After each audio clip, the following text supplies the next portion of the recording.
लोकसभा चुनाव को लेकर राजनीतिक दलों में तैयारियां जोरों पर हैं। इसी कड़ी में शुक्रवार को कांग्रेस प्रदेश कार्यालय राज्य भवन शिमला में मंडी लोकसभा सीट को लेकर कांग्रेस ने रणनीति बनाई। बैठक में मुख्यमंत्री सुखविंदर सिंह सुक्खू और कांग्रेस प्रदेश अध्यक्ष प्रतिभा सिंह समेत कांग्रेस पार्टी पदाधिकारी मौजूद रहे। कांग्रेस प्रदेश अध्यक्ष प्रतिभा सिंह ने कहा कि चुनाव को लेकर उनकी तैयारियां लगभग पूरी हो गई हैं। अब बैठक में मुख्यमंत्री पार्टी कार्यकर्ताओं को निर्देश देंगे और साथ ही जिम्मेदारी सौंपेंगे। उन्होंने कहा कि आज मंडी लोकसभा हलके को लेकर बैठक यहां राजीव भवन में रखी गई है। प्रतिभा सिंह ने कहा कि इसके बाद कार्यकर्ताओं के साथ मिलकर पार्टी मैदान में उतरेगी और पार्टी की जीत के लिए काम करेगी। मुख्यमंत्री सुखविंदर सिंह सुक्खू ने कहा कि चुनाव की दृष्टिगत मंडी लोकसभा सीट को लेकर यहां बैठक रखी गई है, जिसमें मंडी लोकसभा सीट से फीडबैक लेकर आए कार्यकर्ताओं के साथ विचार विमर्श होगा। उन्होंने कहा इसके बाद मंडी लोकसभा सीट में चुनाव को लेकर रणनीति बनाई जाएगी। मुख्यमंत्री ने कहा कि 15 महीने के कार्यकाल में प्रदेश सरकार ने ऐतिहासिक काम किए हैं। मुख्यमंत्री ने कहा कि प्रदेश सरकार ने महिलाओं को 1500 रुपए प्रतिमाह देने की बात कही है और इसको लेकर भी अब चुनाव आयोग ने उनकी आधी बात को स्वीकार किया है। उन्होंने कहा कि चुनाव के फॉर्म अब तहसीलदार के दफ्तर में जमा हो सकते हैं। चुनाव के बाद महिलाओं को 1500 रुपए सम्मान निधि से मिलने शुरू हो जाएंगे। आज हमने मंडी पार्लियामेंट क्षेत्र से जो हमारे कांग्रेस पार्टी के पदाधिकारी है, वरिष्ठ नेता हैं और जो संगठन में पिछले कई सालों से कार्य करते आ रहे हैं, उनकी आज बैठक बुलाई है। लोकसभा चुनावों के संदर्भ में ये बैठक है और निश्चित रूप से कि आने वाले समय में जो मंडी संसदीय क्षेत्र है, वहाँ हमारे जो कार्यकर्ता जो फील्ड से रिपोर्ट लेकर आए हैं, उसके आधार पर हम अगली रणनीति बनाएंगे और इसी प्रकार जो भी फीडबैक मिलेगा कि जो हमारी सरकार ने 15 महीने में जो कार्य किए हैं, वो ऐतिहासिक कार्य कांग्रेस पार्टी ने किए हैं। महिलाओं से सम्मान के कार्य किए हैं। पहली बार महिलाओं को जो अधिकार दिया गया है कि 1500 रुपये का हमने उन्हें मासिक प्रति माह सम्मान निधि देने की बात की है। 18,000 रुपये साल की बात की है। उसमें भी हमने जो रिप्रेजेंट किया था, उसमें चुनाव आयोग ने हमारी आधी बात को स्वीकार किया है कि वो जो फॉर्म है वो अब तहसील वेलफेयर ऑफिस में जमा हो सकते हैं। तो मैं उसके लिए सभी महिलाओं को भी महिलाओं को भी अवगत करवाना चाहता हूं कि हम कांग्रेस पार्टी के द्वारा जो इंदिरा गांधी प्यारी बहना सुख सम्मान निधि योजना हमने शुरू की है, उसके फॉर्म आप तहसील वेलफेयर ऑफिस में जाकर दे सकते हैं और आपको इस 1500 रुपये का भुगतान जल्दी ही कांग्रेस पार्टी की सरकार करेगी। धन्यवाद।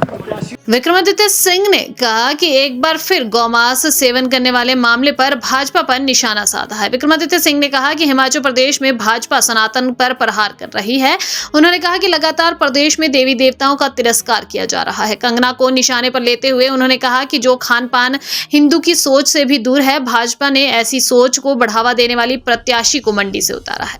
विक्रमादित्य सिंह ने कहा कि भाजपा ने इस पूरे मामले पर मुंह पर टेप लगा दी है, लेकिन राष्ट्रीय स्वयंसेवक संघ को इस पर संज्ञान लेना चाहिए। इस दौरान उन्होंने राष्ट्रीय स्वयंसेवक संघ के सरसंघचालक मोहन भागवत और हिमाचल के प्रांत प्रचारक से भी इस मामले में संज्ञान लेने की अपील की। विक्रमादित्य सिंह ने कहा कि वह इस मुद्दे को जनता के बीच भी लेकर जाएंगे। आज मंडी संसदीय क्षेत्र की बैठक है, जिसका आज मुख्यमंत्री जी और पार्टी की अध्यक्षा उसकी अध्यक्षता करेंगे। पार्टी बैठक की सभी इसमें हमारे वरिष्ठ नेता, सभी कार्यकर्ता पूरे मंडी संसदीय क्षेत्र से यहाँ पर आए हैं और आगामी जिस तरीके से हमने मैदान में उतरना है, मैं धन्यवाद करता हूँ पार्टी का कि उन्होंने मुझे जो है पार्टी का प्रत्याशी बनाया है। हालांकि मैंने टिकट के लिए अप्लाई नहीं किया था, मगर फिर भी जो रिस्पॉन्सिबिलिटी दी है हमने उसको स्वीकार किया है और फ्रंट फुट पर रहकर हम लड़ाई लड़ेंगे, लोगों के बीच जाएंगे और जो विकास कार्य हमने मंडी संसदीय क्षेत्र के लोगों के, पूरे प्रदेश के साथ साथ मंडी संसदीय क्षेत्र के लोगों का किया है, खास करके आपदा के दौर में हम जो लोगों के साथ दिन रात खड़े रहे हैं, केंद्र के साथ पूरा तालमेल बनाकर पिछले 15 महीने के मेरे प्रदेश लोक निर्माण मंत्री के कार्यकाल में हमने 3000 करोड़ के विकास कार्य सड़कों के प्रदेश के अंदर करवाए हैं।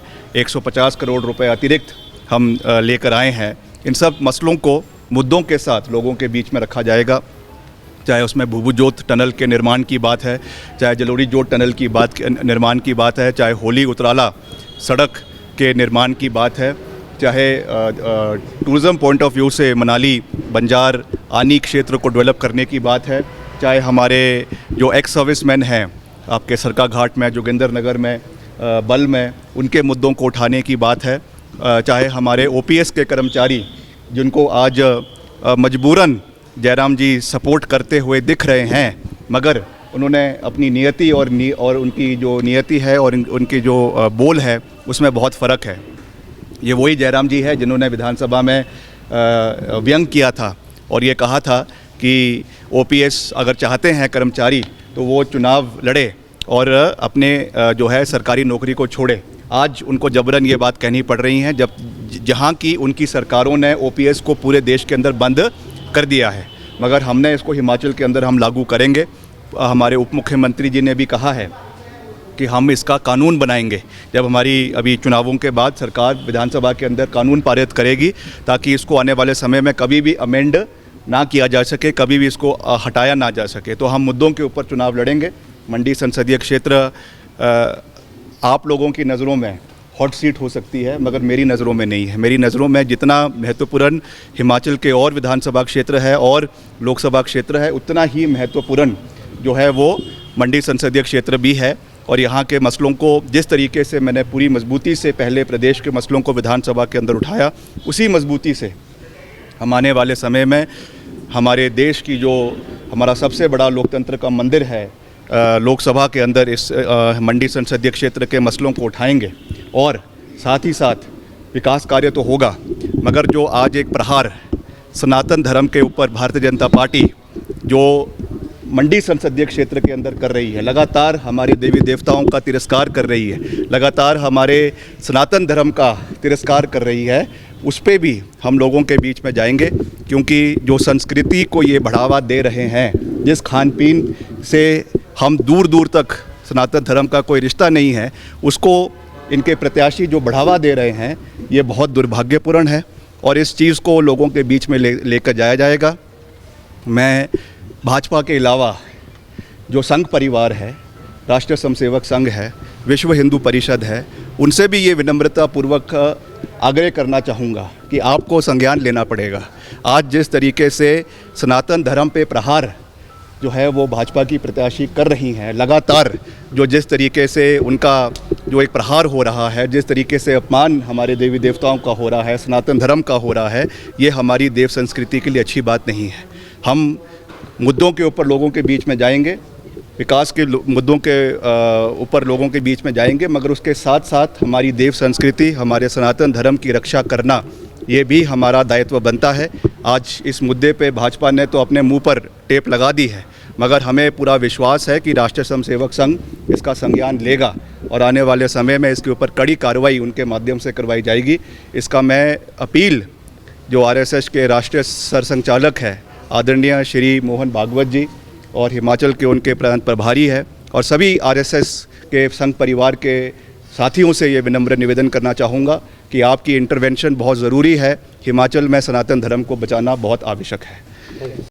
हमारी सारी तैयारियां हैं। अब एक बैठक होनी है जिसमें माननीय मुख्यमंत्री अपना निर्देश देंगे, सभी वर्करों को अपनी अपनी जिम्मेवारी संभालने की बात करेंगे और उसी तरह से हम फील्ड में जाकर अपने वर्कर को लेकर जाएंगे और दौरा शुरू करेंगे ताकि हमारे सभी वर्कर एक्टिवेट हो और हम पार्टी के लिए एकजुट होकर काम करें। आज कौन सी पार्लियामेंट्री? ये मंडी पार्लियामेंट्री हल्के की बैठक आज बुलाई है। कल शिमला की भी अपने सभी ने आवेदन पत्र दिए हैं, उस पर गौर किया जाएगा। हम लोग उसका बैठकर निरीक्षण करेंगे। जो हमारा सबसे सशक्त कैंडिडेट होगा उसी को हम आगे लाकर उसको चुनाव के मैदान में उतारेंगे, तो फैसला हो जाएगा।